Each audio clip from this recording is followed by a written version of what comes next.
Okay, so talk about Maslow's hierarchy of needs because I made this observation kind of a long time ago that Maslow's hierarchy of needs is not a complete theory. And I asked ChatGPT about this, and ChatGPT said that a lot of other people have also observed that that theory is not complete. But I'll give my swing on it because ChatGPT also said that it's unique. So I think that Maslow's hierarchy of needs is incomplete and essentially incorrect in the sense that it's not a hierarchy, it's a spectrum. So if it's Maslow's hierarchy of needs for survival, which is implied, but not really stated so far as I know, in the textbooks that I read or in the articles that I've read about it, then you have to take into account the things that people would die for voluntarily instead of just from exposure. So, for example, most people would give their life to protect their family. Most people would, a lot of people might give their lives to protect their friends.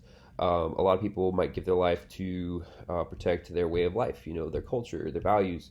But further than that, it's very, very easy to imagine scenarios in which you might be able to live physically, and yet not want to.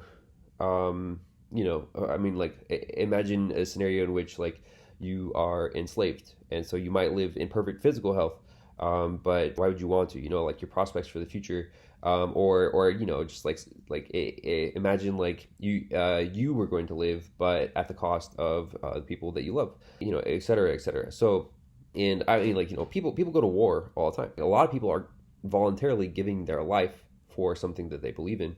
Maslow's hierarchy is not a hierarchy, it's a spectrum. It's a spectrum. At the one end, you have, or at least at the traditional bottom of the spectrum, you have your physical needs, and at the top, you have your existential needs. And I would actually say that those two things are actually like needs that everybody have at the same time. You hold them in tension, in balance.